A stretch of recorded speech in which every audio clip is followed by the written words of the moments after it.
What it What do, it do, yo? y'all? She She got got Bendu. Bendu. I am actually live on the the Topsy Topsy channel and and Twitch Twitch right now. So So yeah, yeah, what's what's good? good, people? So So I was not expecting to do a stream tonight. I was supposed to do one earlier, but ended up falling asleep accidentally. Took a little nap. I was like extremely tired earlier, but I've been I've been wanting wanting to to talk about about get in front of the camera and talk about this Russia-Ukraine situation because this this shit is blowing my mind, bro. Especially here in America. I'm just gonna get right into it. It's very, and this is just gonna be more of me talking. I actually have like maybe 2 or 3 videos I'm gonna go through. Analysis that I think has been great. Analysis that I've been following myself. But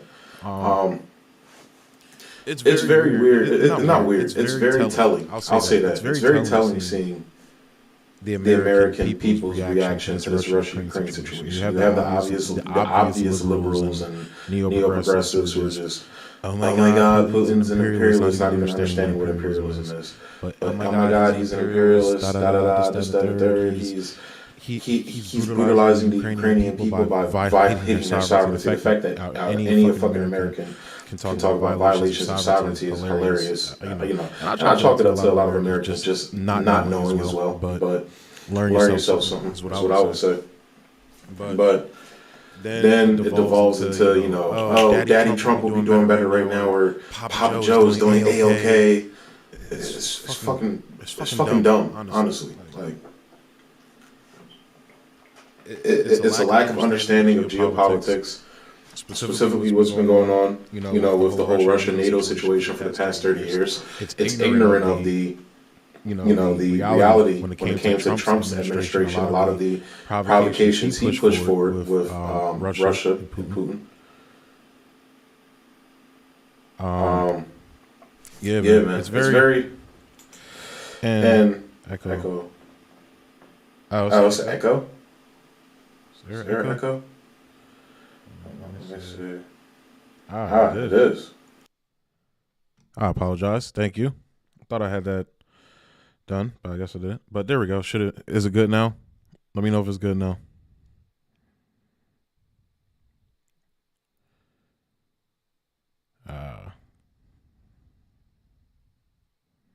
All right, it's good now. Thanks, bro. Thank you. But yeah, it's very like it lacks understanding of things. And look, I'm not here to shit on Americans. Working class people don't have time to sit here and follow the shit like I do. You feel me? Even though I make time to do it, but look, I'm a single guy. I don't have kids. So I understand, but just the ignorance of Americans to go and just make these assumptions about what's going on is crazy. You feel me? Like, check out my recent tweet, Jimmy Dore. I'm showing this fucking show. Where I'm gonna check it out. I'm gonna peep it. So I had to clear my cache and cookies and all that so I could fill out this stuff for this job I have. But let me log into my Twitter. Actually, now that I think about it, I should have done that before the show. Hopefully I remember my password. Because I do not remember my password.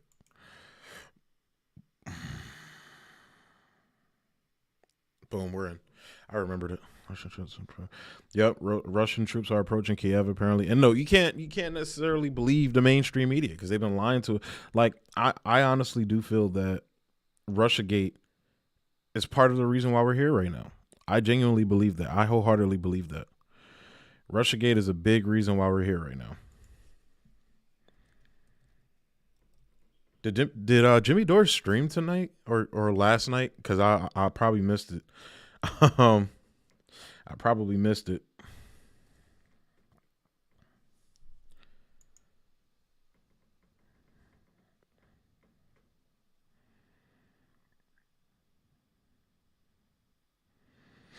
Let me know which tweet you're talking about too, man. But I'm gonna get to Twitter.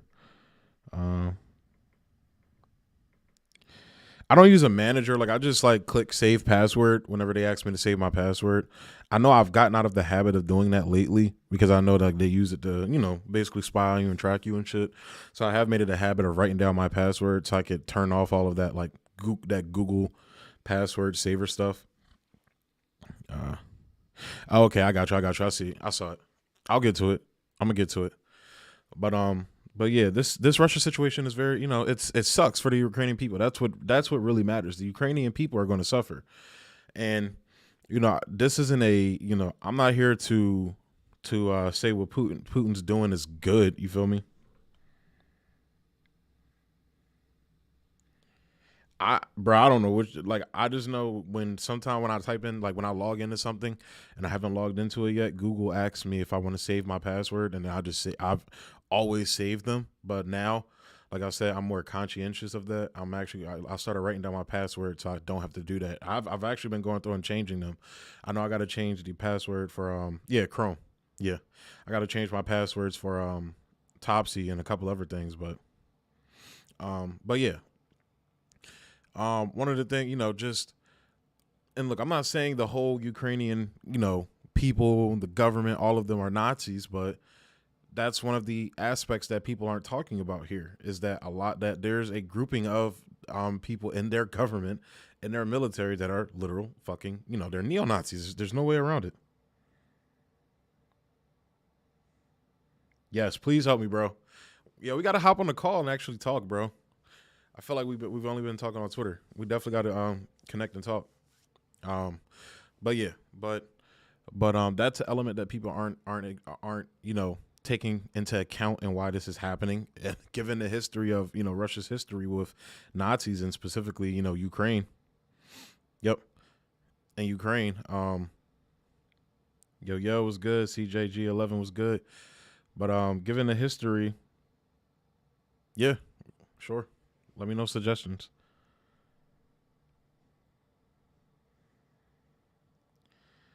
CJG11 was good.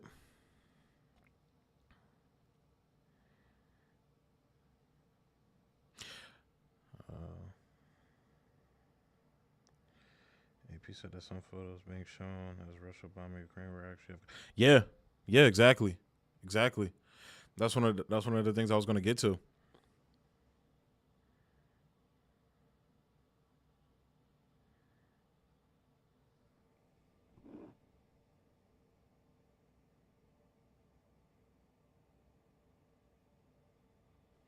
Yeah, but it's a lot of misinformation going around, and for the mainstream media to constantly talk about what is it? They constantly talk about Russian misinformation and all that fucking nonsense. It's very hypocritical, very hypocritical. But but the point I was getting to was the Nazi element that is within the Ukrainian government and the military, something that people aren't talking about, and definitely. Bro, they are so bad, bro. And I'm surprised. I'm surprised. I haven't been watching a lot of Brianna Joy Gray. Um,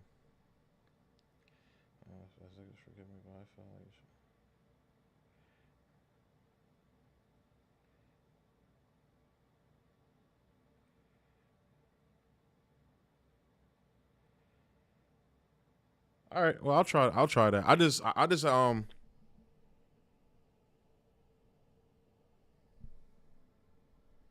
Yeah. I know. I just hopped on like this. I hopped on the stream tonight because literally I was reading and seeing a lot of things about the Russia Ukraine situation. So that was why I hopped on the stream. But yeah, I definitely feel what you're saying, bro. I'll definitely take that critique. That's a good critique. But let me just play this Scott Ritter video that I saw. Let me just go ahead and get right into that, because I found that was interesting to me. Now, he went on Richard Medhurst's show. It's actually it's right here.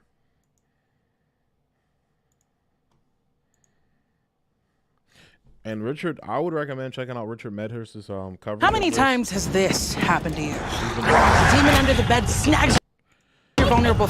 He's been doing an extremely good job covering this. I'm gonna get to it in a minute.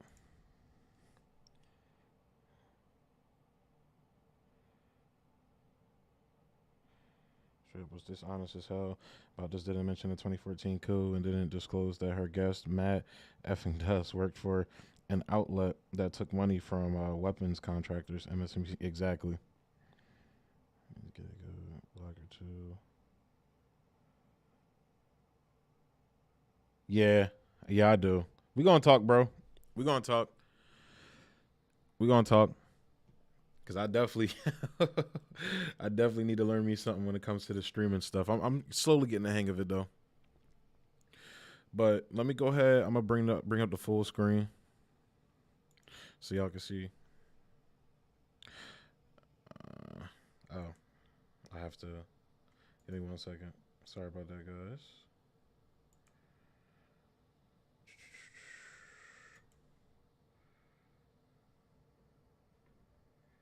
I think this is it.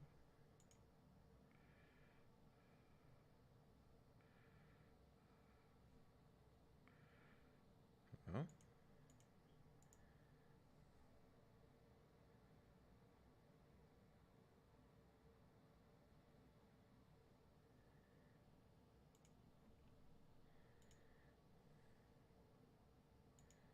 Here we go. Yeah, man. You gotta be wary. You gotta be wary of everybody, man. You gotta be wary of everybody. That's just the truth. Anybody, every man has a price, bro. That's one thing I've always lived by. You gotta understand that every man has a price. So, but let's go ahead and get into this video because I thought Scott Ritter's analysis on this was perfect. Now, this is kind of a long video. It's a 38-minute video. So, probably just going to be covering this and another article that I saw too. So let's go ahead and get into it. Guest joining me now, it's Scott Ritter, none other than Scott Ritter. He's a former United Nations weapons inspector. He's former Marine Corps intelligence, author, analyst. He does everything, and I think he's the person to talk to about this. So, Scott, thank you for joining us. How are you? Doing fine, thanks. Thanks for having me. Of course. Thanks for coming on such short notice. It's not like there's a war breaking out or anything. I mean, it isn't a laughing matter, though. This is very serious, and I just wanted to get your initial reaction on this limited operation or special operation that Putin called it in Ukraine's Donbass region. Well, first of all, there's nothing limited about this. This is an all-out invasion of Ukraine. We've already have reports of Russian troops taking the city of Mariupol. It's supposed to be the hardest fought. That's where the Azov battalion is. Less than an hour, the city fell. Russian troops have landed in Odessa. Russian tanks are pouring out of Crimea and pouring down towards Kharkov, and it's all over. I mean, this is a massive operation, and the Ukrainian military is not up to the task. Right now, I feel bad for these guys because they've been led to believe that they can fight the Russians. They've had NATO trainers there. They've received, so-called lethal weapons. Those lethal weapons were in warehouses. Those warehouses are destroyed right now. I've just watched the explosions. They're gone. So,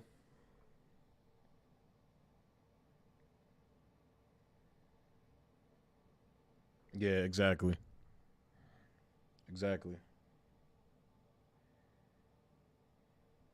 But so that's an important point, is that people don't realize that NATO. So although Ukraine is not part of NATO, NATO countries were funneling weapons into Ukraine.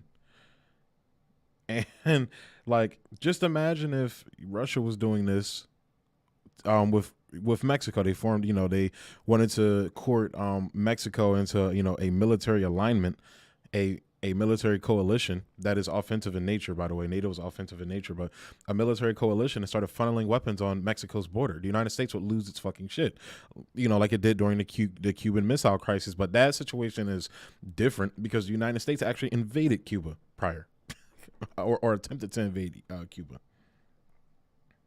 Give me 1 second, because I'm trying to be able to monitor the chat from my phone. Give me 1 second.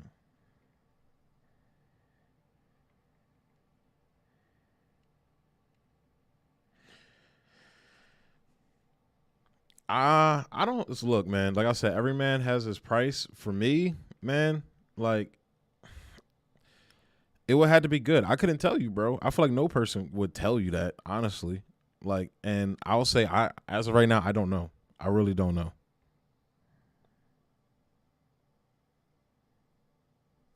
I really don't know, man.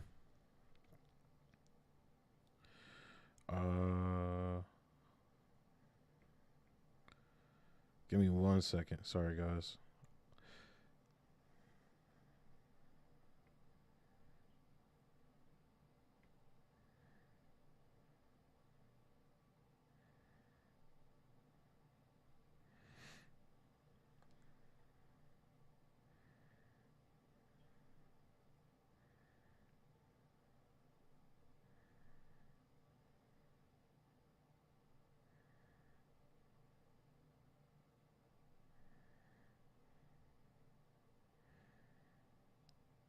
Because I'm trying to.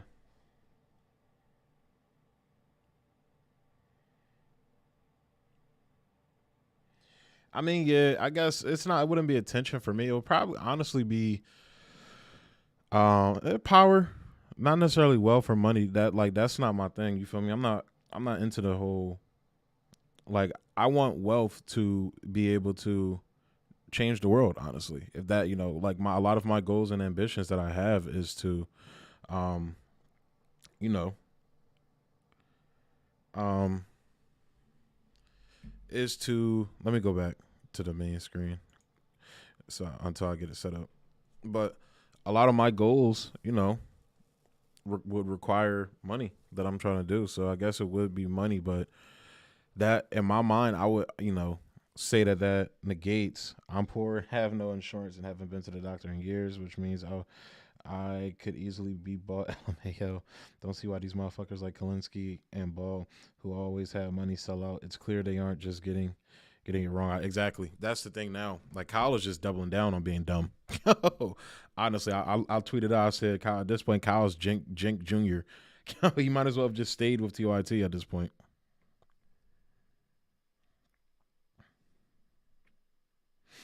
But hang on, guys. So I'm trying to get this Twitch thing set up.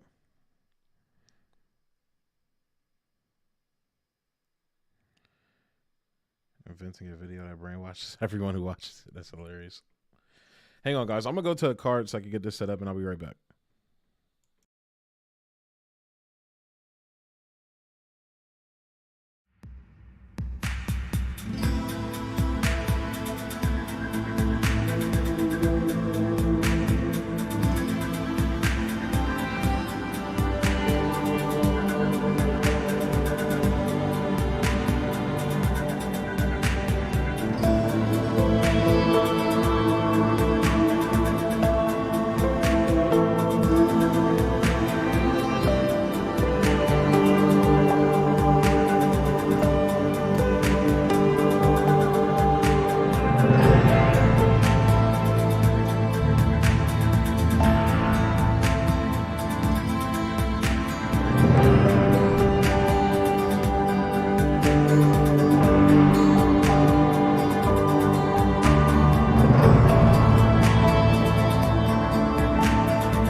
All right, so I'm just going to have to figure it out another time, guys. So you're going to see me like switching back and forth probably, but yeah, let's get into this video because I thought Scott Ritter's I thought his analysis was really good on this Russia-Ukraine situation.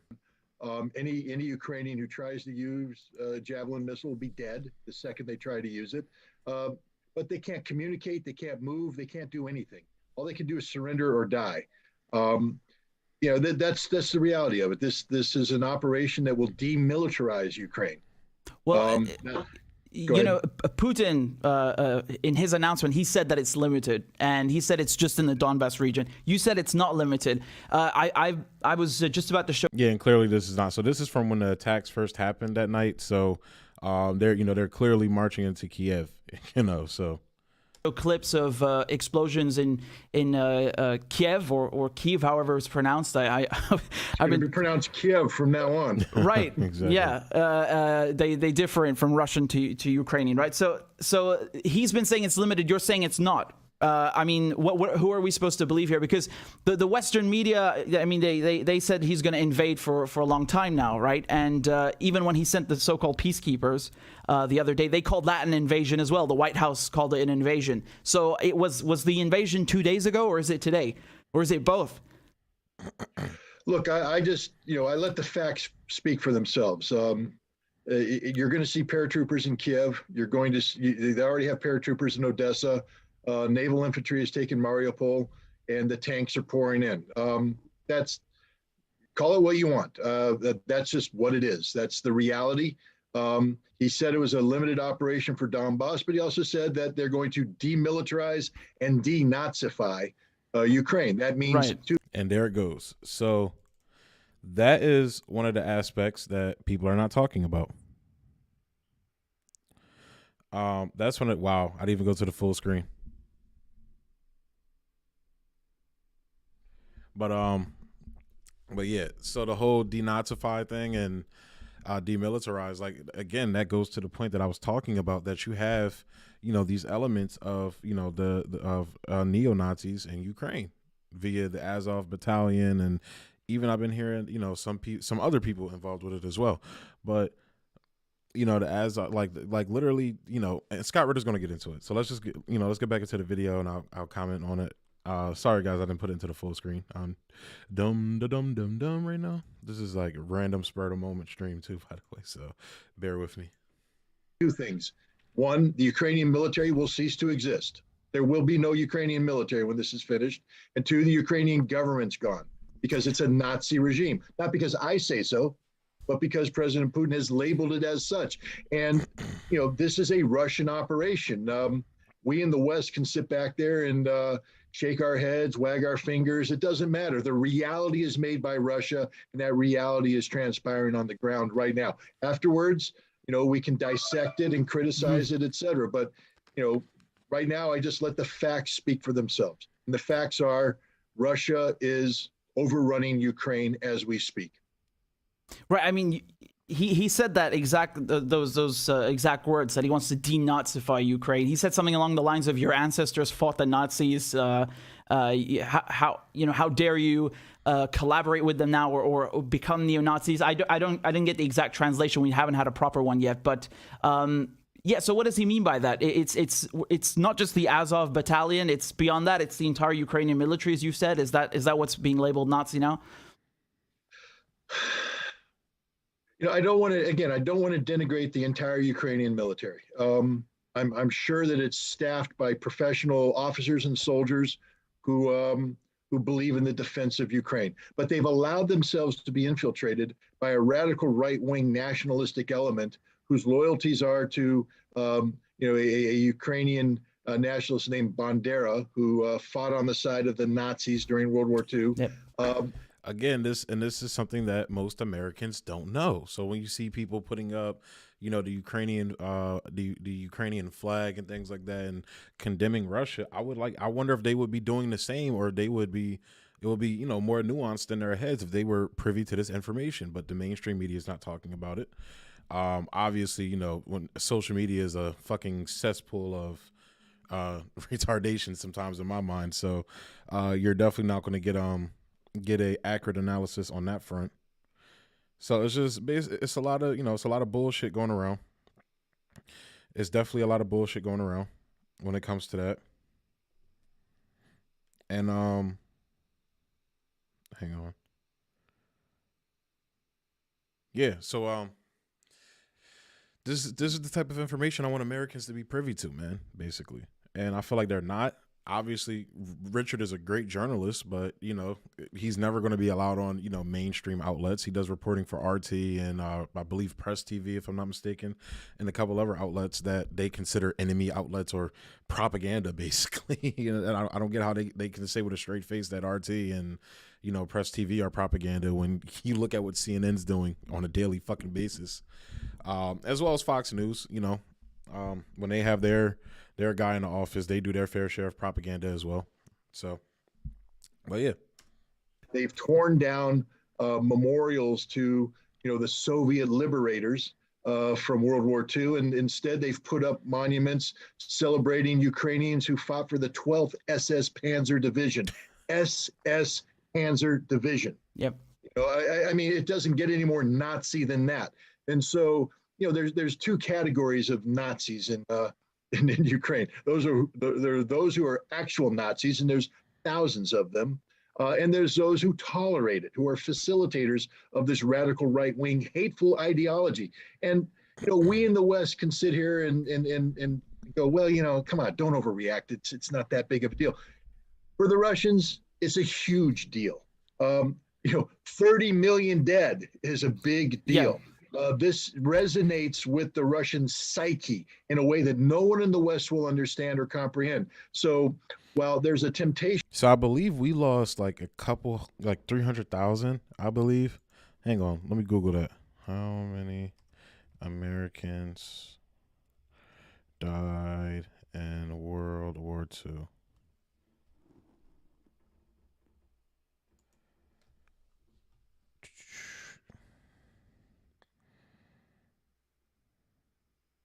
For United States, 418,500. You had 450,700 at the UK. Now they say 24 million. Like I said, I've heard up to 30 million, and I've heard the highest I've heard is actually from Scott Ritter, which is like 40 million. So still a lot of fucking people, compared to the other allied forces. So yeah, like they have a strong, anti-Nazi stance, bro. They which we all should. If you don't draw the line at Nazis, I don't know what to tell you. I really don't. I don't know what to tell you.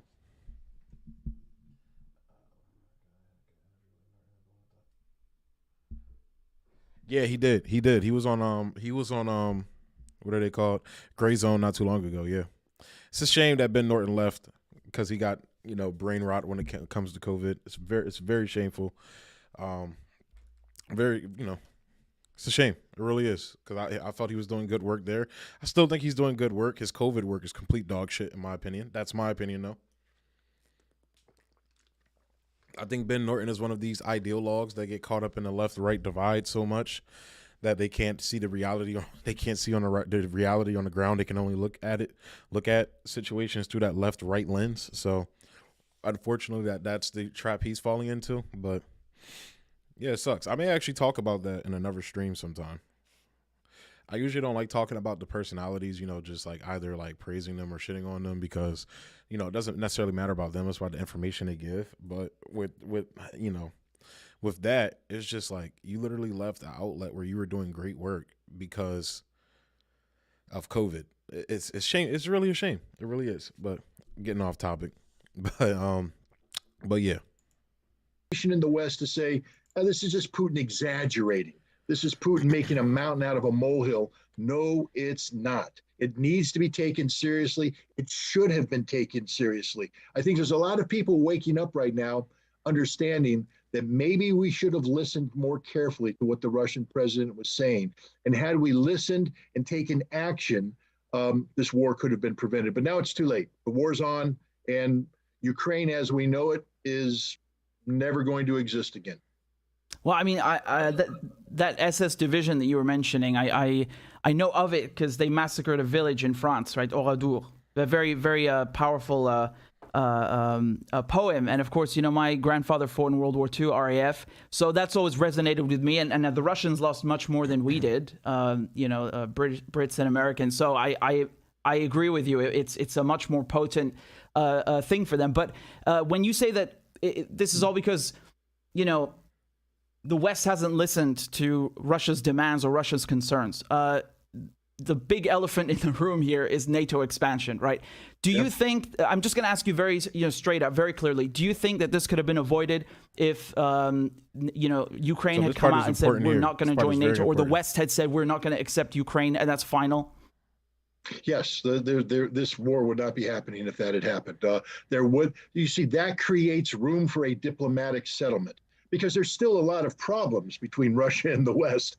But the big one, the one that was an existential threat to Russia, was Ukraine becoming a NATO member. Now, people are going to say, well, wait a minute. Now that is very important, because that's, basically to that request, the United States didn't even acknowledge it. They said it's a non-starter, which is diplomatic talk for go fuck yourself. That's literally what they said. Now, let me show you the NATO map that I saw, the NATO expansion map, because that's important.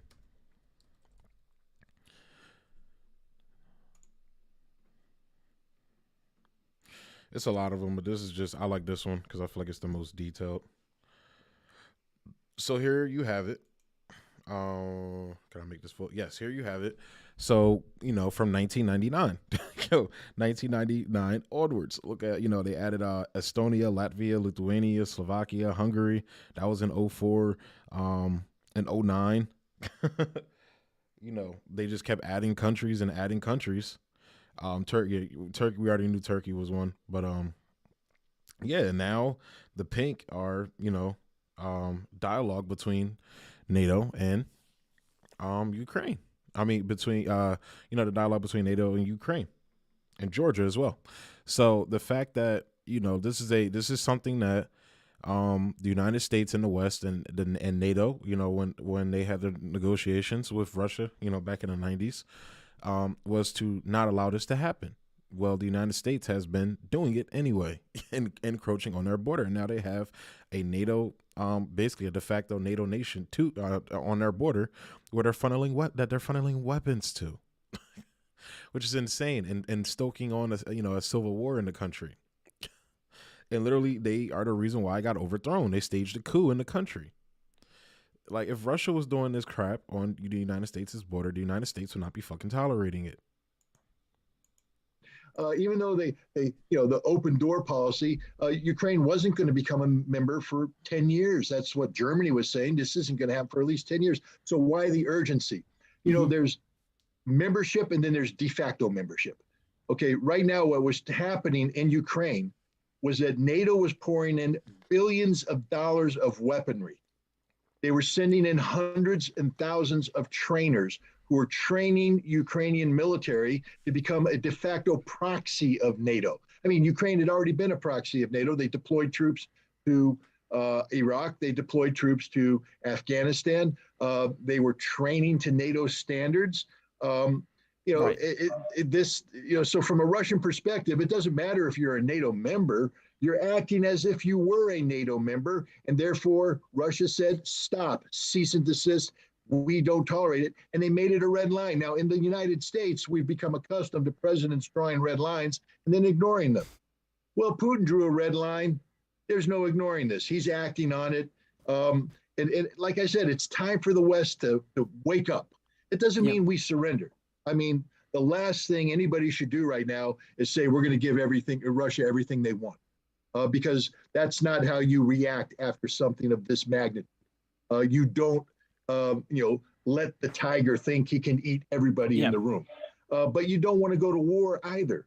There needs to be, the West needs to establish some serious red lines. And these are, nuanced things that are going on, and we have somebody in the White House who can barely talk. So that's the element of, Biden being in a situation that I definitely acknowledge. I'm not saying that, Biden being in office and being incompetent hasn't added to this, but also we need, I feel like it needs to be a nuanced conversation, because these are provocations that have been going on, before Biden. Biden has played a major role, not just as president, but when he was the vice president, he was in charge of overseeing, this whole Ukrainian operation. He was basically the de facto kind of ruler of Ukraine. Like, we've all seen that video of him saying he fired, he was going to give Ukraine funding until they fired the guy investigating his son's, the company that Hunter Biden worked at. So, but to sit here and just say, like, this is all, especially from the Trump supporter crowd, that, oh, this is just Biden being in, if all the memes, like, if Trump was in office, this wouldn't be happening. I don't know. I really don't know. Because if this wasn't happening, we would be in a similar confrontation with China over Taiwan. So it's like, pick your flavor of, escalation of war. Like, I feel like right now, if Trump were in office and this were China and Taiwan, they would be, the conservatives would be cheering it on. And you would have the liberals, calling China imperialist was saying we shouldn't be done.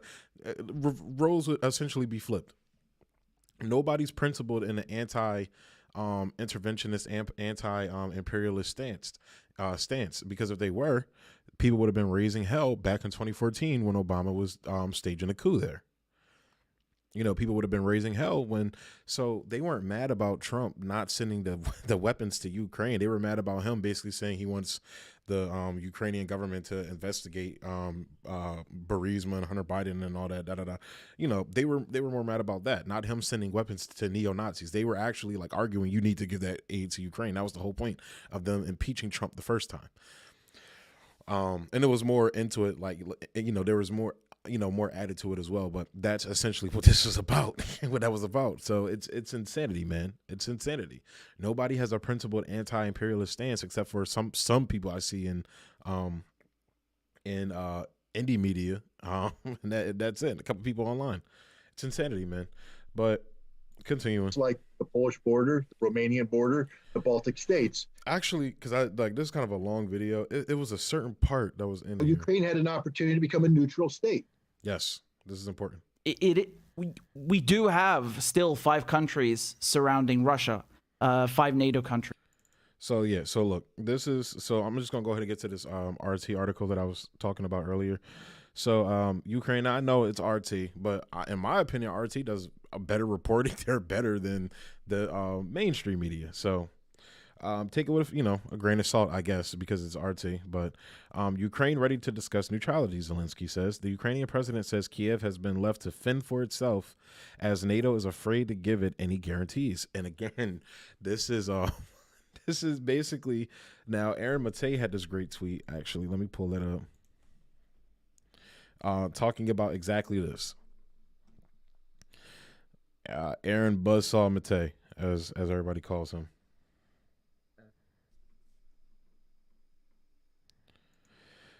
Nico House with a fire tweet here. I hope everyone is paying attention right now.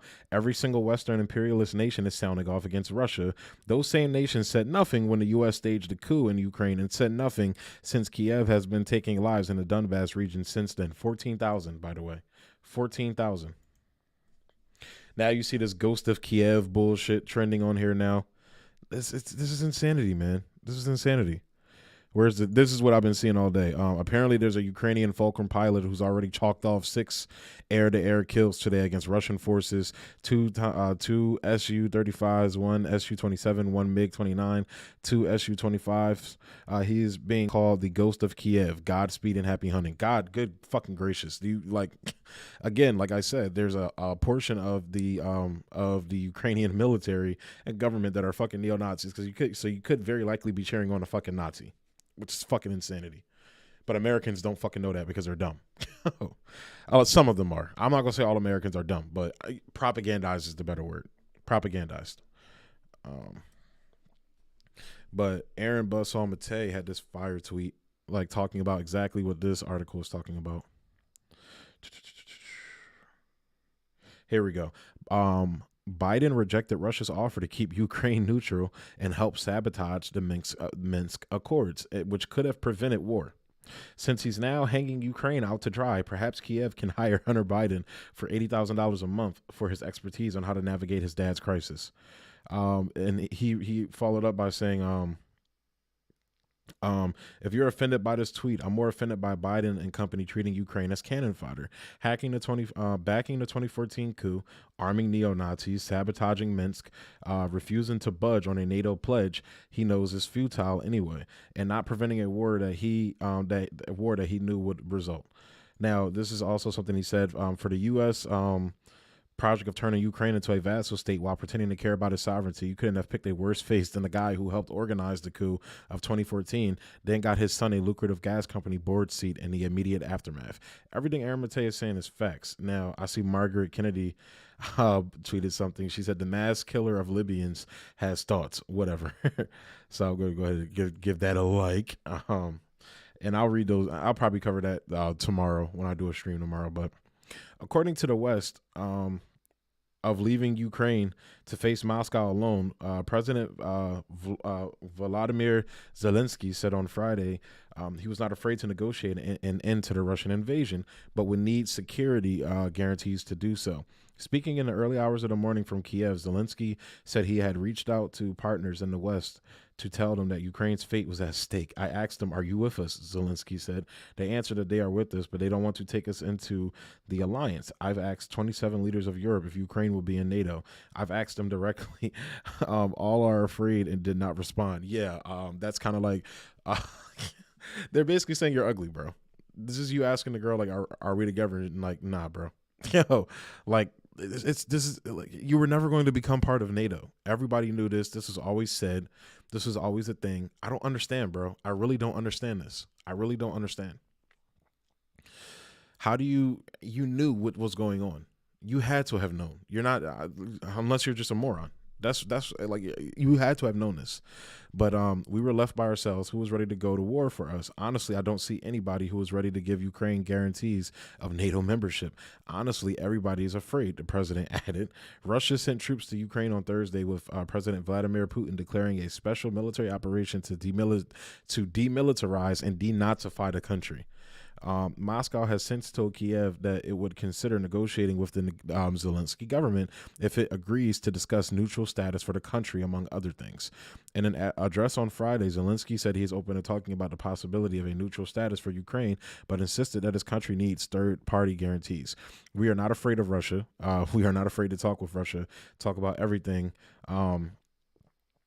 Security guarantees for our country in a neutral status, but we are not in NATO now. What security guarantees will we have? Which countries will give them? He said, before adding that there should be talks to bring an end to the Russian military offensive. Kremlin spokesman Dmitry Peskov said on Thursday that neutral status and rejection of hosting offensive weapon systems are Putin's red lines for Ukraine, and that the ball was now in Kiev's court. Can't disagree with that. So this is basically what Scott Ritter's about to say here as well. Someone might ask, what's the point of just going after Ukraine? You're already surrounded. It's too late. Do you think that Putin is just trying to create leverage in order to get NATO, not just to forswear Ukraine, but to, as we mentioned, to not deploy NATO troops in the neighboring countries? Do you think that that's the goal here, is that I'm going to take control of this border area now until you back off? The goal is set forth in 2 draft treaties that Russia provided the United States and NATO back in December. That's the goal. Yeah. I mean, there's no secret here. There's no mystery. There's no, what is Putin thinking? It's not, first of all, let's stop talking about what Putin's thinking. It's about what Russia's thinking. And Russian national security interests require that Ukraine cannot be a member of NATO. Now, Ukraine had an opportunity to become a neutral state. They opted out of that opportunity. Now they're going to become a pro-Russian rump state. But they're never going to be part of NATO. And that is the new reality. The other reality, I think there's going to be 2 realities that emerge from this. One, I think that this military operation is going to be over in less than a week. I think it's going to be one of the most decisive military victories in the history of modern warfare. Why do you think that? Because the Ukrainian army can't fight and the Russian army is vastly superior. The Russians have a plan, they're acting on it, and it's unfolding at lightning speed. So this is going to be over in less than a week. That's my opinion. Now, you can call me back in a week when the Russian army's bogged down outside of Dnipropetrovsk and the Ukrainians have launched valiant counterattacks surrounding the 20th Combined Arms Army, taking thousands of Russian prisoners. Okay, then I'll eat my tie. But I don't think that's going to happen. Right now, as I've said, the Ukrainian military can't talk. All their communications are jammed. All their command posts have been destroyed. The soldiers are cold, alone in the field, and surrounded. And they're either going to die or they're going to surrender. That's what's happening right now. We're either seeing a lot of dead Ukrainian soldiers or a lot of surrendering. And I'm betting you a dime to a dollar that Russia's going to process far more prisoners of war than they're processing dead Ukrainians. It's over. And because this is going to be such a decisive, one-sided battle, NATO is going to wake up to the fact that, we can't talk about military confrontation with Russia.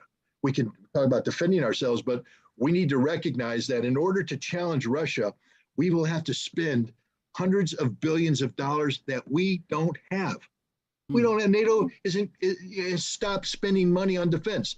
And the other thing they're going to realize while this debate about rebuilding their military capability is unfolding, these sanctions are going to be kicking in. And some of these sanctions are going to target, Russian gas. If they shut off the SWIFT banking system, as soon as they shut. So this is important as well. So you hear the media basically saying that, Biden needs to, kick Russia out of SWIFT. Well, Scott Ritter's about to explain what would happen if they were to actually do that, which is why Europe is basically doing everything in their power to ensure that that doesn't happen, that Russia gets booted out of SWIFT. They're trying to ensure that. Off SWIFT, Russia shuts off gas and oil. That's something I wanted to ask you about. It's all over for Europe at that point. I wanted to ask you, what do you think the military response, but also the they like to call it non-military, the sanctions? What is the response going to be now from the Biden administration, from NATO, and the West in general? They certainly are not going to start sending U.S. troops there, are they? No.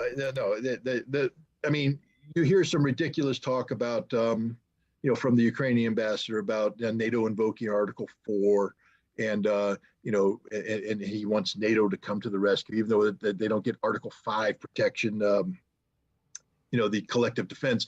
Article 4, they could deploy NATO troops to protect a friend and ally.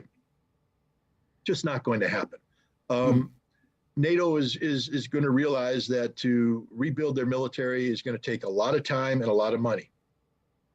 While they're having that discussion, though, they're going to be implementing additional sanctions. There's no doubt in my mind that tomorrow today, we're going to see a tremendous number of very serious sanctions being imposed. And given the gravity of the situation and the decisiveness of the Russian action, I think we're going to, the SWIFT, shutting down SWIFT may be on the table. It's a suicide pill, though. If you shut down SWIFT, you're going to collapse the global energy security. The oil prices are going to go through the roof. Energy prices are going to go through, and Europe's going to shut down. Their economy will collapse. I think you're in Vienna, Austria, right? You see the UN behind me. Yeah, 90% of Austria's energy comes from Russia. It does. Good luck. Your power plants are going to shut down, and you're going to be living in the dark. It's going to be the cold ages. Germany's going to freeze. The winter ain't over. And then it's not just that. People say, well, it's only 40%. Well, I mean, you take away 40% of capacity in a Western-oriented economy where everything operates on a razor-thin edge of efficiency. There is no fat in the West. They produce things, they bring it to market, and they put it on the shelves, and it's sold. And then they produce it again. If that system gets disrupted, there's no economic planning in the supply West chains break down, and nothing works. Nothing's going to work in Europe very soon if they implement these sanctions. And that's a conversation people don't have about the supply chain crisis we're having here. It's because of what he just described. They don't plan economically for the future. They don't plan for emergency. They plan for profit. That's capitalism. That's what happened, and that's what happens in these hyper-capitalist and imperialist countries. And again, getting to the imperialism part, most people don't understand that imperialism is not necessarily an act, but it's an economic model. It's about the monopolization of resources, and in poorer countries like what we're doing to the global South. Currently what we've been doing to them, basically going in, cooing their governments, installing puppet leaders, and stealing the resources, and ensuring that they don't economically develop. That's what imperialism is, and that's what the United States and the Western powers have been doing, not just recently, but for centuries with the colonial era. But that's a different thing. But Russia's not doing that to other countries. So if you're calling it Russia imperialist, you don't understand what imperialism is. And if you're a quote unquote communist, as you like to say, or a Marxist Leninist, as a lot of these people calling Russia imperialist, identify as, then you clearly have not read Lenin's book, Imperialism. I think it's the highest stage of capitalism. I actually been reading some of the excerpts from it. I ordered the book the other day. It should be coming in soon. So that's definitely, I might do a review of it on the channel, because that's something I'm interested in reading. So. But yeah, it's just insanity that people are calling Russia imperialist. I'm like, you guys clearly don't understand imperialism then. And Russia has been preparing for this for Yes, they have. years. They've lowered their debt. They've built up their reserves. They have gold reserves, foreign reserves. Their sovereign fund is vibrant, and they've started working with other nations to have economic relations that by. And note, this is why a lot of waste. So even if you're like a pro-military guy and everything like that, you got to recognize that a lot of that money is going to waste. It's going to building aircrafts that don't work. It's basically going into the pockets of the weapons manufacturers and the private mercenary groups that go in and kick in the doors of peasants and farmers in the Middle East and Latin America. You feel me? Like we spend more on our military than the next 10 countries combined. And the fact that what Scott Ritter is about to get to is that basically like we would probably get spanked in a on ground confrontation with Russia is very telling. It should let you know that all this military spending is not about defense. It's money laundering, like what Julian Assange said. It's about laundering money from the American people into the pockets of the weapons manufacturers. And that's a fact. And that's another thing people don't want to fucking acknowledge.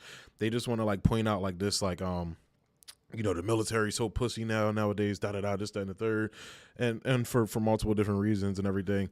It's not just that. It's the fact that you guys have been running around, basically terrorizing poor brown people in the global South.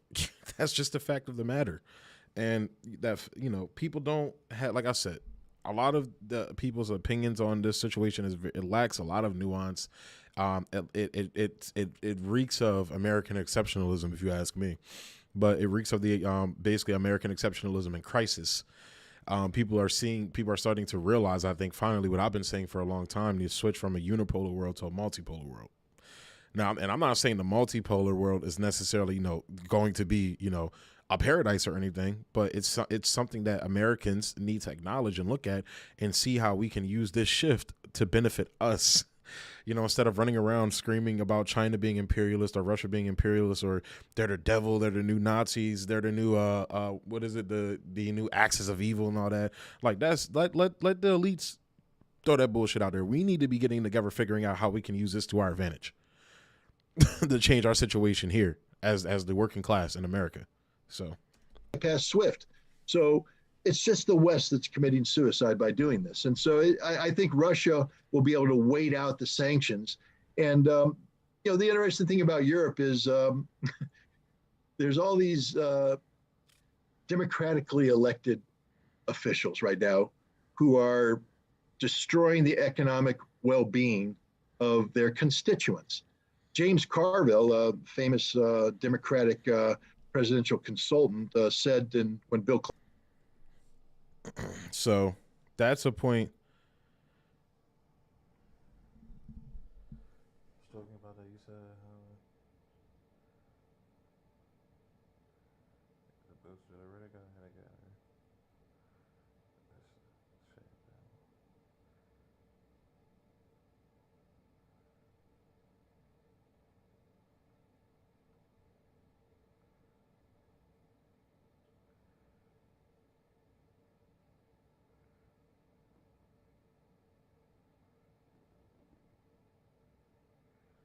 yeah, I hope Ritter's right too. But I'm gonna get back to the video. But this is one thing that I wanted to say. The Europe right now is not acting in the interest of its fucking people. It's just not. It's not acting in the interest of its people. Letting your fucking people freeze so you can appease fucking NATO. This is why I'm saying like NATO should not be a thing, bro. NATO should be abolished. I think there should be debate on whether it should have existed to begin with. Oh, honestly. But the fact that they're sacrificing their people's the greater good of their people for NATO and the United States to sell them overpriced oil that they're not going to be able to afford is fucking dumb. It's really dumb. So I don't know, man. I really don't know. Let's get back into this video. There's not much left. Clinton was originally running for president. It's the economy, stupid. That's all a politician needs to worry about. It's the economy. You have a good economy, you get reelected. You have a bad economy, you're out of office. Well, all of these democratically elected officials who have opted to go down the path of sanctions are going to be voted out of office because they're destroying the economic well-being of their constituents, and their constituents are not going to be happy. This was a war that could have been avoided had the West not been stupid and stubborn and inconsiderate of legitimate Russian concerns. It's not me being pro-Putin, pro-Russian. One only has to refer to the 2009 memorandum written by William Burns, then the U.S. ambassador to Moscow. So this is another important thing. Here what he says right here. Moscow, today the CIA director, he wrote a memorandum after the 2008 Bucharest summit where NATO invited Ukraine and Georgia to become members. People fucking forget that. They keep saying, well, why is Russia invading Ukraine? They're not part of hold on, let me bring it full screen so you guys can see me, or bring it back to the regular screen. Why is Putin worried about Ukraine? Or they're not part of NATO. They're not part of NATO. People forget that they were invited to become part of NATO during that summit. But what he's about to say about this what's the word I'm looking for? The ambassador to Russia at that time is very important. Very important.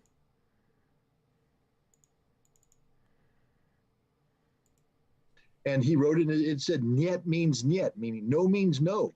The Russians said, no, this is a red line. And he said, this is serious. The Russians are dead serious about this. And it's a legitimate concern. That was the other thing he said. You know, we should not give this short shrift. We should pay attention to this because this is a red line, which if we ignore will come back to haunt us.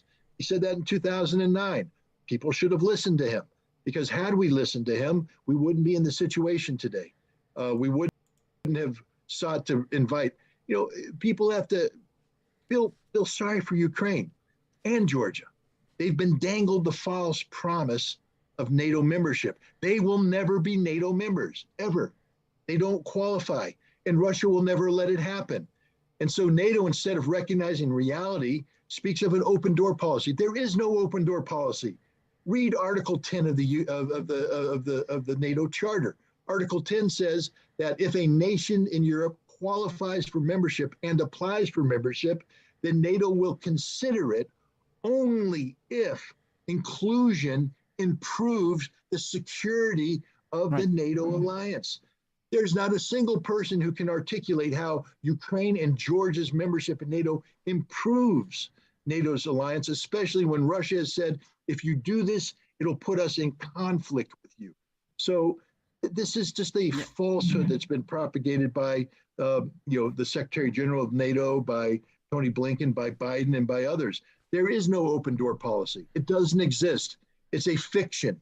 Had NATO simply done what its charter tells it to do, they would have reflected on the fact that neither Ukraine nor Georgia improves their security posture. Therefore, they will be precluded from membership, even if they resolved, for instance. So he said a lot of things there that is very important. He said a lot of things there that's very important. But I think the most important part there is, you know, that this war could have been avoided. Again, if NATO, if the U.S. Hold on. Let me see what you said. Come on, Bendu. When the U.S. wants to put troops, military bases somewhere, the rest of the world is supposed to let them. Russia making Facebook memes, serious threat to democracy. NATO being on Russia's border, retaliating. Is imperialism and automatically justifies sanctions. Exactly. And they're saying the United States and NATO right now in the mainstream media in the West are basically saying, well, if you retaliate to our provocations and our aggression, then you're imperialist. Exactly. That's exactly the point. And it's fucking dumb. You sound dumb when you say shit like that. You really do. You sound like somebody who doesn't understand how the fucking world actually works. You sound like you've been living in a Western bubble, an American bubble, where you believe everything your government tells you. You don't believe your government are fucking bullshitting, fucking narcissists, not like fucking liars, literally. And, you know, the fact that they didn't want to acknowledge Russia's, like, you got to remember, the United States invaded Iraq because they thought Iraq was a security concern, you know, after post 9/11. And then the same thing with Afghanistan, with even like this, like, and no, I'm not trying to compare this to that because this is completely different. The point I'm making is the United States went halfway across the fucking world to invade Iraq and Afghanistan. Like, this fucking ridiculous, bro. But Russia, who's concerned about a bunch of Nazis piling up on their fucking border with NATO weapons aimed at them, missiles with cruise times of 5 minutes. They're not supposed to have security concerns. It's fucking insanity, bro. We live in a world of insanity. We really do. It's crazy how how all these anti-war people are in favor of war when it's actually about to happen. Exactly, bro. Exactly. It's crazy. It's insanity. They're not actually anti-war. Same thing. Even the same people, a lot of the Trump people pushing back. Like I've been talking about how Candace Owens, has been running around. I'm gonna cover that in the stream tomorrow. But I was looking back at some of Candace Owens' China coverage, and no, she hasn't changed her stance on it. She hasn't come out and said anything opposing to that. So I'm assuming she still holds this stance. But basically saying, oh, China has this 10-year world domination plan. While I'm like, and her evidence is, basically I put out this tweet. I said, Candace Owens, oh, China has a 10-year plan to dominate and take over the world. Anti-imperialist. Well, where's your evidence? Candace Owens, the CIA tells me so. Like, what? Okay. So you don't believe the CIA when it comes to Russia, but you believe them when it comes to China. Again, these people pick their flavor of anti-imperialism or pro-imperialism, however that saying can go. That's just what it is. They're picking between Daddy Trump and Daddy Biden. That's what's going on right now. And it's really sad to see. It's really sad to see Americans basically become propagandized cucks. It really is sad to see. But getting back into the video. Since their internal, territorial problems, which exclude them from consideration right off the bat. I mean, as long as Russia's in Crimea, theoretically, Ukraine could never be a member Exactly. because the second Ukraine becomes a member and they seek to resolve their territorial conflict, Article 5 kicks in, NATO finds itself at war. This is why neither Georgia nor Ukraine. So even if Putin were to allow, hypothetically, if he were to allow them to become part of NATO, then like he just said, Article 5 would kick in, which basically says that if you ride on one of us, we all gonna come bang for the set, basically. That's basically what that means. And their border skirmishes when it comes to Crimea would possibly be a triggering point of that. Improve the security posture of NATO. It's just a false premise, and Ukraine has been sacrificed on this hill. I mean, it's sad. It's very sad. Yeah, it's certainly been used as a pawn, you could argue. That's kind of putting it mildly. Just as a last question, Scott, I don't want to take up too much of your time, but what do you think of the way that NATO has been, interacting with the world? Because honestly, if you look at the most recent accomplishments, it's... So I think this is very important. So now note, this is Scott Ritter, a former Marine, United States Marine. Peep what he's about to say. This is what a former fucking Marine has to say about NATO. Provoking a Russian invasion, whatever you want to call it, into Ukraine. We'll see in the morning. Destroying Libya, Syria. A lot of people think NATO should be abolished at this point because the Soviet Union doesn't exist. It doesn't serve any purpose. Do you agree with that view? This is what a United States fucking Marine, again, has to say about NATO. 100%. I mean, NATO lost its reason to exist when the Cold War ended, when the Soviet Union collapsed, when the Warsaw Pact disintegrated. There was no reason to have NATO. Its reason for existing had disappeared. But instead of recognizing this and doing the right thing, and abiding, for instance, by the promise they gave to Gorbachev, the Soviet president, that Gorbachev said, guys, never forget, I got 400,000 troops in East Germany. And I can stop German unification on a dime if you want to go down that route. But I'm in favor of stability, so I'll go along with German unification. I'll withdraw my troops, but if I do so, you have to agree not only not to bring NATO troops into the eastern portion of Germany, but you can't bring NATO troops east of the Elbe. And the United States has completely ignored that. You can't go into Poland. You can't do this. And he was given assurances, and everybody said, well, it's just verbal. We now found out it's in writing, that this wouldn't happen. So, right off the bat, we have an expansive NATO. Now, NATO says, that's okay. You don't be worried about an expansive NATO because we're a defensive alliance. Really? Then why did they bomb Belgrade in 1999? Mm-hmm. There was nothing defensive about that. That was offensive military action against a Slavic state. Why did they Why did NATO send a training mission to Iraq in 2004? Why did NATO members participate in the illegal invasion of Iraq in 2003? You know, they say, well, it's just a training mission. No, it's a training mission in an occupied state that was occupied, from an illegal war of aggression. So you're facilitating, you're legitimizing an illegal war of aggression. That's what NATO did. Why did NATO go into Afghanistan? What business is Afghanistan of NATO's? None, zero. And what did NATO do to Libya? Offensive, aggressive military operations. But it's not just these examples. It's a transatlantic organization. Why then did they start a partnership in North Africa where they were seeking to expand their sphere of influence? There's a word we're not allowed. Yeah, Tulsi Gabbard recently was doing missions for in Africa that she was bragging about. To use in North Africa. Why did they set up offices in? So she's fine with war in Africa. In the United Arab Emirates to create a sphere of influence in the Persian Gulf. Why are they talking about a North Atlantic Treaty Organization operating in the Pacific to create a sphere of influence to counter China? They're not a defensive organization. It's an offensive-minded, expansive organization with a proven history of carrying out regime change operations in countries they view as a threat. Who is the number one threat to NATO today, per NATO's own words? Russia. So, NATO not only has no reason to exist, NATO is a suicide pill for Europe.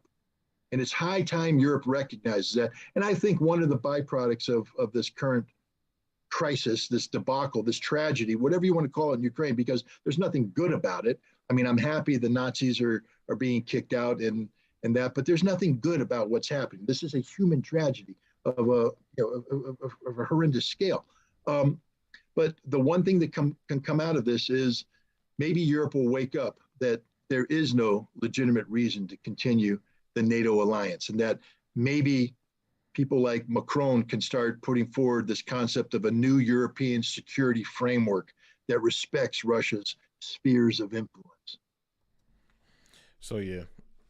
That's all I'm going to show with that interview. I'll link it down below at the end of this video and everything so you guys can continue watching it. Hang on one second. I'm about to start reading the chat again. No one. It's crazy how these anti-war people. Not only did they go halfway across the world to attack the Middle East, they built permanent military bases there. Exactly. Matt Stoller sounds identical to Owens on China. Yeah, he does. He said last night that China clearly greenlit Russia invading Ukraine. What? Yeah, Matt Stoller, I feel like he's good on some issues, but on others, like especially China, dog shit. But yeah, there you have it. That's what. So that's what a former U.S. Marine thinks about fucking NATO. That it's not a defensive, coalition. It's not there to protect freedoms and democracies. It's there as an offensive measure. It's there to impose its will and create spheres of influences in regions it has no business doing. Why isn't, like you said, why is a North Atlantic treaty creating spheres of influence in Africa and Asia? Like what? How is and then he's saying that Europe really needs to sit and think about, is this benefiting you? Because it's clearly not. Like we said earlier, it's not benefiting the European people. Interesting was said at the end about Macron from France. Yeah, it is. I'm gonna read more into that because I know Macron's a fucking douchebag as well. But I really think Europe needs to rethink NATO. And like you already know how I feel. Abolish NATO. NATO needs to be abolished. I think we should be having conversations about whether it should have existed in the fucking first place. Honestly, now that we understand what the Soviet Union stance was on imperialism, basically, that was the whole argument between Stalin and Trotsky. Was that Trotsky wanted to expand the revolution and shit like that, and Stalin very much did not want to do that. We know that now. So I feel like conversations need to be had about that as well. But yeah, so. That's what a fucking U.S. Marine had to say about NATO. And I feel like people, I'm going to clip this into different clips and post it on social media so I can send to people and share it. Definitely when you guys see it on YouTube, or people who are watching from Topsy, definitely click it.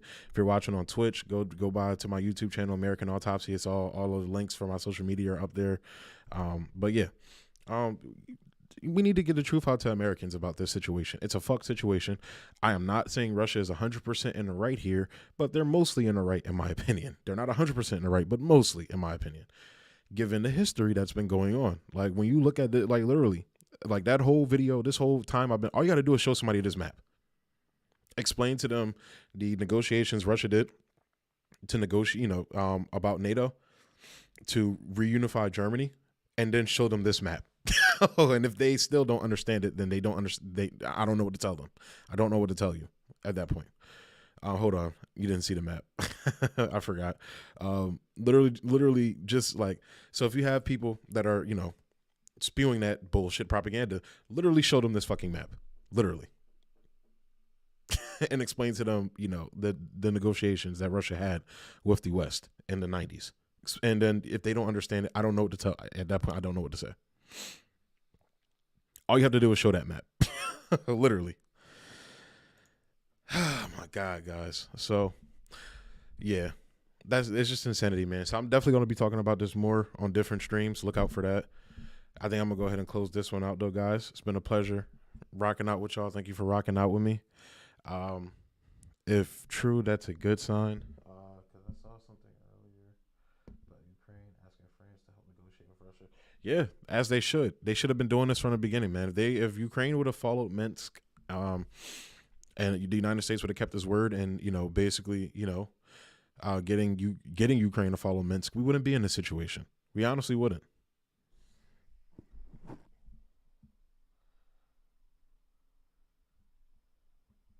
Yeah, exactly. But I'm talking about like regular Americans. You feel me? Like regular American people, like that don't understand geopolitics, that don't understand what led up to this point, that are cheering on either Daddy Biden or Daddy Trump right now. Those are the people I'm talking about.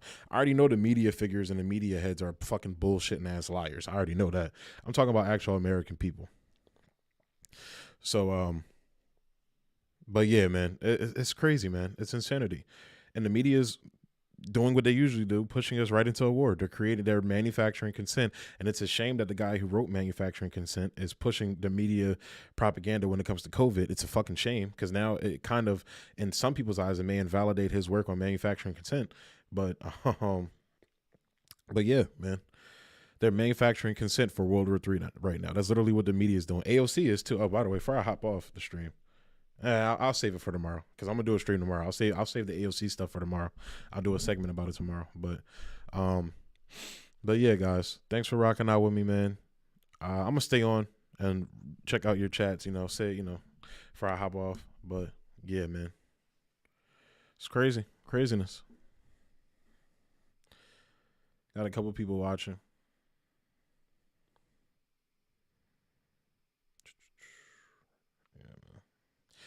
But all right, y'all, I'm going to go ahead and dip out. Take it easy. I'll see y'all tomorrow. Peace.